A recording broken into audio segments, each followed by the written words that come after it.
Oremos entonces, digámosle: Padre nuestro que estás en los cielos, gracias te damos por tu infinita misericordia, por tu amor tan especial.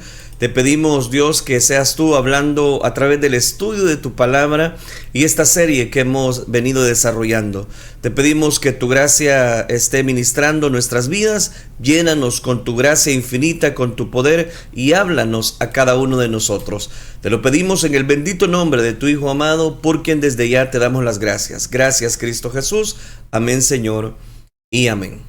Continuamos acompañando dentro de este programa Reflexión. Este día recuerde que tenemos el estudio de la serie de David, el ungido de Dios. En la última oportunidad estuvimos analizando tres aspectos precisamente en David, cuando llegaron precisamente los amalecitas a dar cobertura dentro de la ciudad de David que le había dado el rey filisteo, ahí en Ziklag específicamente. Y muchas personas fueron llevadas cautivas. El pueblo hablaba de apedrear precisamente a David, y el corazón de David vino en grande angustia. Pese a esa angustia, pese a que ese pueblo se le estaba rebelando, no obstante, él consultó a Dios, y Dios le dio respuesta y le dijo: sube, yo te entregaré a tus enemigos en tus manos. Bajo esos versículos estuvimos analizando algunos aspectos. El primero de ellos es de que David algún día encontrará a algunos que quieran, voy a decirlo, apedrearlo con problemas, con dificultades. Y de ese punto hablábamos acerca de cuán importante es que no importa el tiempo que tengamos dentro de la vida espiritual, los hijos de Dios, las hijas de Dios, atraviesan dificultades, atraviesan problemas, atraviesan angustias y, por qué no decirlo, atraviesan tribulaciones. Eso es lo que estuvimos analizando. El segundo aspecto fue que David buscará dirección de Dios antes de actuar. La importancia de que antes de que tomemos una decisión en nuestra vida, le consultemos a Dios. No nos dejemos ir por las impresiones, no nos dejemos ir por lo fácil que se vea el problema o la situación adversa. Es bueno consultarle a Dios. Número 3, estuvimos analizando que David recupera todo lo que había perdido. ¿Y por qué lo recuperó todo lo que había perdido? Porque Dios se lo había prometido. Él le consultó, Dios le dio respuesta, él obedeció. La importancia de que cada uno de nosotros demos esos pasos en fe. Pero al dar esos pasos en fe, asegúrese que está obedeciendo la voluntad de nuestro Dios. Eso es lo que estuvimos analizando en la última oportunidad de este estudio. Este día quiero abordar el tema: la reacción del ungido. Finalmente se abre una nueva etapa, voy a decirlo, en David. Muere en batalla el rey que lo quería asesinar, Saúl.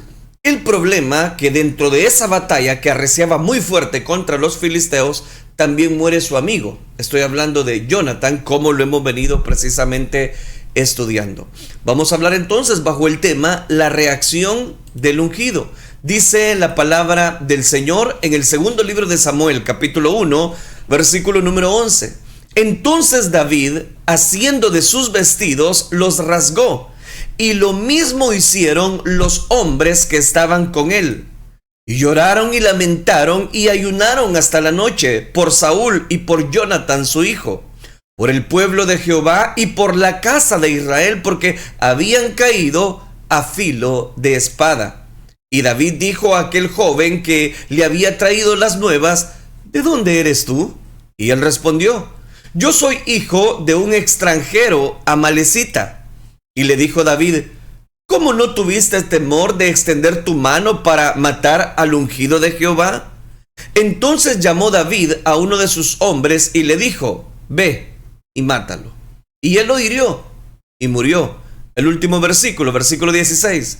Y David le dijo: tu sangre sea sobre tu cabeza, pues tu misma boca atestiguó contra ti, diciendo: yo maté al ungido de Jehová. Amén. Dejamos hasta ahí la lectura. Después de David haber derrotado a los amalecitas, regresó a Ziklag. Recuerda que era la ciudad que le habían regalado a él.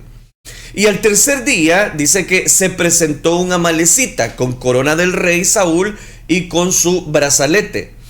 Este amalecita estaba ya en el camino precisamente cuando David venía de hacer la incursión militar y de recuperar todo lo que los amalecitas le habían quitado. Exactamente 3 días es lo que tomaba el viaje precisamente de regreso a la ciudad de David, la ciudad de Ciclag hasta este momento. Recuerde que después David va a ser de Jerusalén su capital, pero todavía no es rey. Recuerde que todavía está huyendo del rey Saúl. Y ahora resulta que un amalecita le lleva la noticia que Saúl y su hijo Jonathan habían fallecido. Con señal de duelo, y este es el punto, y señal de reverencia, el amalecita viene y le informa a David de la muerte de Saúl y de el hijo de Saúl, Jonathan. David, buscando una confirmación a lo expresado por este amalecita, oyó desde que él empezó a hablar, y yo he leído parte de esos versículos, no lo leí todos por el tiempo, pero está en este capítulo número 1 completo de este segundo libro de Samuel, donde se nos habla precisamente de cómo Saúl precisamente murió en batalla. Ahora, me llama la atención, y antes de entrar de lleno al pasaje, la primera reacción de la amalecita fue una señal de duelo, indicándose como con una expresión que había primeramente muerto el enemigo precisamente de Israel, y por eso él estaba dando cobertura a ese anuncio con autoridad. La segunda reacción de la amalecita fue una señal de reverencia que precisamente expresaba al futuro rey David, porque recuerde que David ya había sido ungido como rey, pero solo con su familia. Recordemos que David va a ser ungido en 3 etapas, el ungimiento precisamente como nuevo rey. El primer ungimiento solo con su familia, cuando Samuel el profeta toma la redoma de aceite, va a Isaí de Belén, porque Dios le habla y le dice: toma tu redoma de aceite, ve a Isaí de Belén, porque de sus hijos me he provisto de rey. Esa es la primera unción. La segunda unción es cuando solamente 2 tribus específicamente, o 1 tribu y media, da cobertura y ven precisamente en David un liderazgo, porque él salía precisamente a las incursiones y daba cobertura a todas aquellas acechanzas frente a los filisteos, frente a los amalecitas, a todos los enemigos de Israel. Pero la tercera unción es cuando todo Israel lo reconoce precisamente como el nuevo rey. Todavía eso falta bastante para que lleguemos a ese estudio, pero en este momento resulta que David no había sido ungido todavía totalmente como rey, porque estaba Saúl. Ahora, este amalecita lleva la noticia. Toda esta noticia de primera mano estaba malversada, o si usted me lo permite, tragiversada, arreglada por el amalecita. Y él lo hace con el fin de aprovecharse de esa situación en particular. De seguro, este amalecita fue parte de una banda de saqueadores, lo cual brindó acceso precisamente a las prendas valiosas e identificadas precisamente con el rey Saúl. En vez de lo expresado por el amalecita, él aprovecha la situación valiosa, voy a decirlo, para congraciarse ahora con David. Pero resulta que David reaccionó no como esta persona lo esperaba. Ante el interrogatorio que David le hace al amalecita, resulta que el amalecita miente acerca de la muerte de Saúl y se acredita él como el autor precisamente de la misma muerte del rey. David entonces dio orden precisamente que mataran a este amalecita. Más o menos es el contexto precisamente del pasaje que ahora nos ocupa. Pero analicemos en primer lugar la noticia, versículo número 10. Yo entonces me puse sobre él. Esa es la noticia que lleva este amalecita a David. Yo me puse sobre él y le maté. Oiga, examinemos la historia. El amalecita llegó hasta Ciclag, según lo que dice el versículo número 3 de este segundo libro de Samuel, capítulo número 1. Con los vestidos rotos, con tierra en su cabeza, pretendiendo tener duelo por Saúl y por Jonathan.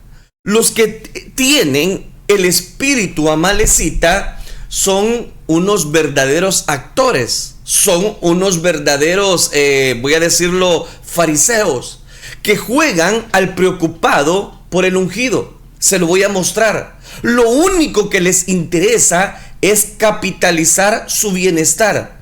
Son aquellas personas que aprovechan la situación para salir a relucir ellos con sus grandes dotes, con sus grandes capacidades.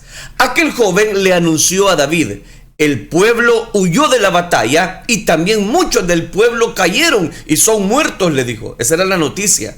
También Saúl y Jonatán, su hijo, murieron. El relato está en el versículo 4. Aunque dijo la verdad, oiga, le añadiría a la misma para su propia conveniencia, convivencia. Con una apariencia de duelo, dio la noticia de la muerte de Saúl, de Jonatán a David. Pero note que en su misma noticia da tres cosas que se contradicen. En primer lugar, dice que muchos del pueblo cayeron y estaban muertos también Saúl y Jonatán. Y más adelante le va a decir que él mató a Saúl. ¿Se puede usted imaginar? El ungido, David, tiene que tener cuidado con esos especialistas en tergiversar las noticias, que llevan noticias a medias. Y usted sabe que dentro del evangelio, una verdad a medias o una media verdad es una mentira. Y unos paquetes que arman y una efectividad tremenda que está mostrando esta persona al llevar, este amalecita, al llevarle la noticia a David. Pero le está llevando la noticia por conveniencia. ¿Y qué es eso? Son individuos oportunistas que quieren establecer las reglas del juego a su favor. No se trata de establecer. Hay que tener oídos, hay que tener ojos y hay que tener la unción de Dios para detectar este tipo de personas. David discierne inmediatamente las motivaciones de los que se le acercan a él. Cuidado, notemos con la arrogancia que habla el amalecita. Yo antes que todo esto pase, me puse sobre él y lo maté. Eso es lo que está diciendo en el versículo 10. Era un personaje que llevaba la noticia, claro, la llevaba, pero quería dar la noticia a su conveniencia, a su favor, para ganar puntos ahora con el que sería el nuevo rey David. ¿Cuántas personas hay así? Que por tratar de ganar puntos ponen en mal a otros, o tergiversan las noticias, o cambian palabras a su conveniencia. Notemos cómo hablaba el amalecita. Acababa de decir: Saúl, Jonatán murió en batalla. Y más adelante, cuando reconoció que era David, le está diciendo: yo entonces me puse sobre él y yo lo maté, dice. Era de eso lo que en buen salvadoreño le decimos, era un yoyo. Se quiso hacer el héroe ante los ojos de David. Cuán equivocado estaba. Porque David era una persona que tenía el temor de Dios, que no se dejaba llevar por las grandes noticias que le llevaban. No, David, eso es lo que tenía. No solamente hemos analizado las estrategias militares que él tenía, sin tener ejército, pero lo que él tenía era la unción de Dios, la cobertura de Dios, la presencia de Dios. Note, los hijos de Dios, los ungidos de Dios, no pueden ser comprados con regalitos, que con regalías, que con esto. Vea cómo le pasaba a David en este momento. Llegaba aquella persona y decirlo: mira, y que lo querían matar y esto y lo otro. Y cuando él vio y reconoció que era David, ¿qué pasó? Él le dijo: no, y yo lo maté. Como diciéndole: vaya, yo apoyo tu reinado ahora, David. Yo maté a tu enemigo, al gran enemigo del rey. Maté a Saúl y maté a su hijo. Lo que él no sabía es que David realmente tenía un corazón conforme al corazón de Dios. No se dejaba impresionar por las grandes palabras, por la opulencia, ni por la arrogancia que mostró. ¿Cuántas personas son así? Por quedar bien con medio mundo, rompen los valores cristianos. ¿Cuántas personas no hay así? Por quedar bien, no rompen precisamente con los valores establecidos en la palabra de Dios. Pero sigamos por el tiempo. Me llama la atención, fíjese, el versículo número 11 con el cual iniciábamos precisamente el relato, aunque yo ya le estoy resumiendo, ¿verdad? Entonces David, haciendo de sus vestidos, los rasgó, y lo mismo hicieron los hombres, dice, que estaban con él.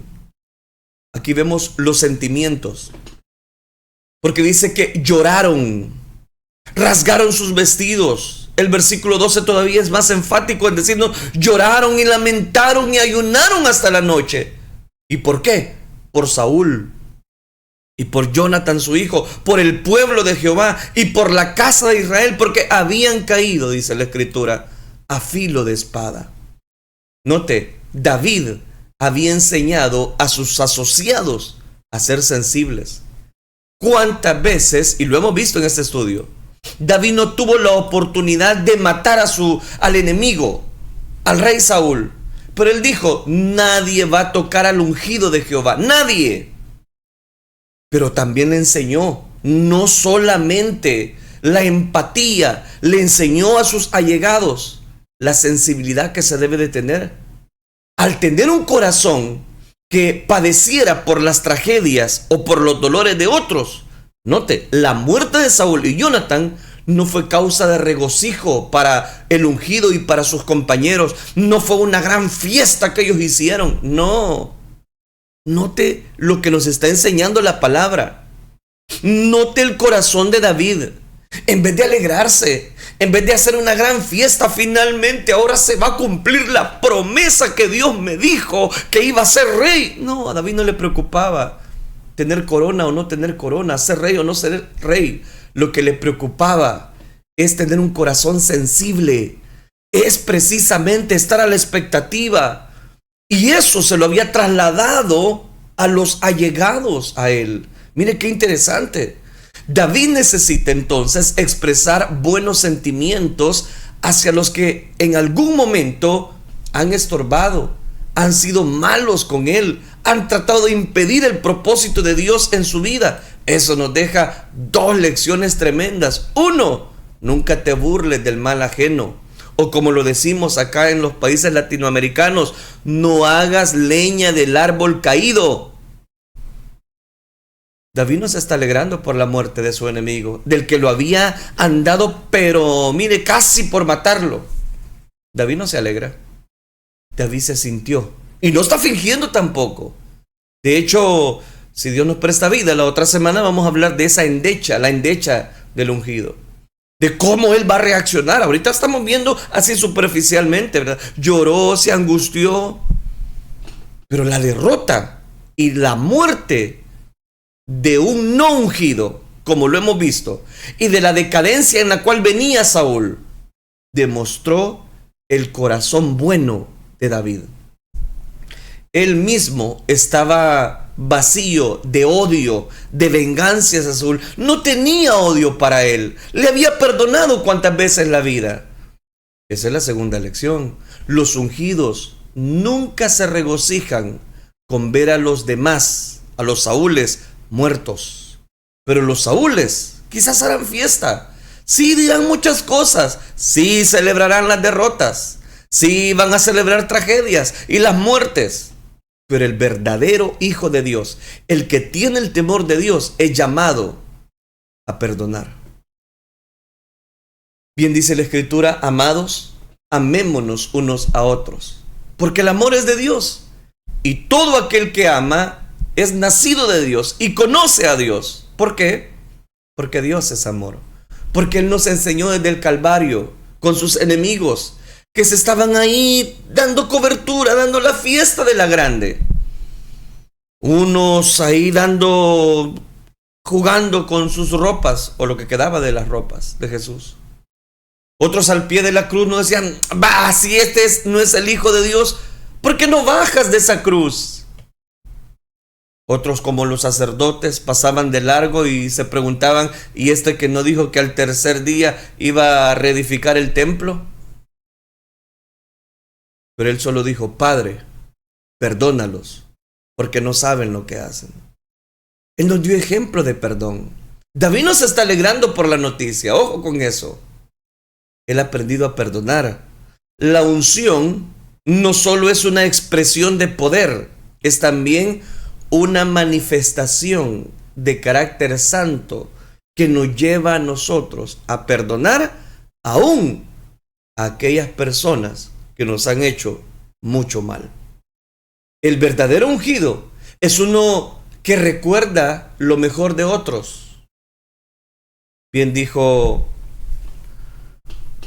un célebre escritor y un personaje de obras: es mejor resaltar las cualidades del enemigo que señalar sus faltas.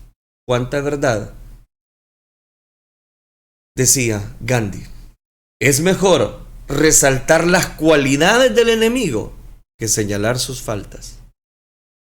La derrota en ningún momento, la muerte de Saúl en ningún momento trajo, voy a decirlo, alivio a David. No, él había logrado aprender a sobreponerse de las persecuciones del rey, pero nunca a levantar la mano contra el ungido de Jehová.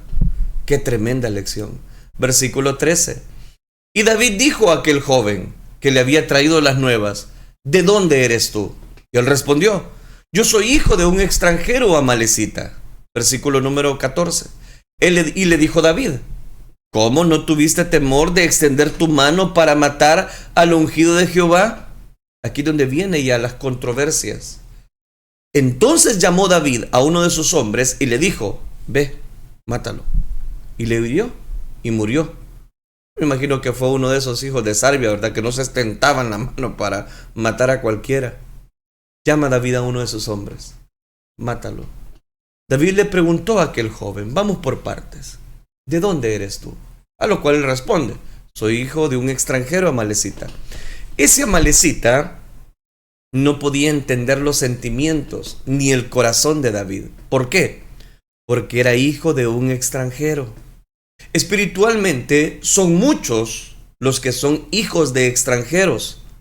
Estos hijos de extranjeros son los que, aunque conocen al pueblo de Dios y se asocian con el mismo, tienen corazón de extranjero. Todo el que no entiende o desconoce la visión del líder es hijo de un extranjero. Los hijos de la casa, los nacidos en casa, están familiarizados con el corazón del ungido, con el corazón de David.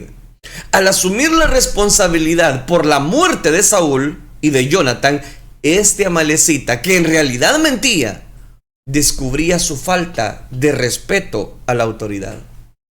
David respetó a Saúl como autoridad puesta por Dios hasta el último momento. Y por lo tanto, la actitud ahora que está mostrando el amalecita fue algo que constantemente le desagradó. En este amalecita se manifestaba un espíritu de mentira, de orgullo y de falta de respeto a la autoridad. Se lo repito, lo que David identificó en este amalecita fue espíritu de mentira, orgullo y falta de respeto a la autoridad. A David no le convenía asociarse con este amalecita, con un extranjero, con una persona no de casa, sino respetó a Saúl, quien aseguraría que éste respetaría al ungido. ¿Qué está haciendo David? Lo que está haciendo David es precisamente ordenar no solamente a sus pensamientos, sino su corazón, que nada malo entre al corazón. Los que expresan este espíritu amalecita, David, ¿qué hizo? Lo eliminó. Su futura compañía sería desastrosa para el ministerio de David. Por eso David le preguntó: ¿cómo no tuviste temor de extender tu mano para matar al ungido de Jehová? Note, lo que para el amalecita iba a ser su fuerza, su fortaleza, iba a ser, voy a decirlo, como agradar el corazón de David, Realmente fue todo lo contrario. Por eso le dije, es importante que no nos dejemos impresionar por las palabras, pueden ser mentiras. No nos dejemos impresionar por lo que las personas muchas veces puedan estar diciendo. ¿Cuántas personas no hay así? En esa pregunta, David le demostró su disgusto. En esa pregunta lo está desenmascarando. Lo que le está diciendo es: tú eres un asesino, tú eres un orgulloso, no respetaste al ungido de Jehová. David, llamando a uno de sus hombres, le dio la orden: ve, mátalo. Él no puede estar con nosotros. El veredicto de David se basó en lo siguiente: tu sangre sea sobre tu cabeza, pues tu misma boca atestiguó contra ti, diciendo: yo maté al ungido de Jehová. Eso es lo que él había declarado. Eso es. Entonces, dele tiempo. Dele tiempo. Mire, la mentira lo va a llevar a decir más mentira. La mentira lo va a llevar a decir más mentiras. Pero la verdad, no, esa se va a defender sola. La verdad siempre va a prevalecer. Y precisamente bajo esa circunstancia es que Dios tiene todo bajo su perfecto control. Él es digno y Dios no se equivoca. El ungido, este es el punto, debe eliminar, oiga bien, cualquier relación con aquellas personas que, aunque al parecer activos, tienen motivaciones equivocadas. Oiga, qué interesante. Tienen motivaciones equivocadas. Esta persona, queriendo ganarse el corazón de David, lo que está haciendo es, como decimos, cavando su propia tumba. Para aquellas personas que habita la soberbia, que habita la mentira, que habita el llegar a posiciones pisoteando a otros, eso es como una espuma. Rápido se va a desvanecer. Las mismas palabras que él le había dicho a David son las mismas palabras que terminaron acusándole: tu sangre sea sobre tu cabeza, pues tu misma boca atestiguó contra ti, diciendo: yo maté al ungido de Jehová. Por eso era importante. Note qué interesante. ¿Hasta dónde puede llegar un corazón precisamente que está contaminado con el orgullo? ¿Hasta dónde puede llegar un corazón que está rotundamente bajo una vanagloria, que está rotundamente despedazado porque la ley de la dependencia, el orgullo, ha llegado a su máxima expresión en su vida? Cuidado, cuidado. Eso me lleva a recordar: el río corría raudo por el cañón de Colorado, y el pequeño bote, era un bote como que se mecía, así sería la palabra, de lado a lado. A bordo estaba Rodolfo Ruiz, de 44 años de edad, y su hijo Juan, de 14. En una de esas fuertes oleajes, Juan agarró uno de los remos para ayudar a su padre a mantenerlos a flote, e impulsivamente el padre le dijo: no te necesito, hijo, dame ese remo. Por milésima vez el padre le decía lo mismo. No era desprecio. Es que Rodolfo Ruiz es uno de esos hombres que no quieren mostrarse necesitados, que no necesitan ayuda de nadie. Es de los que se consideran muy autosuficientes.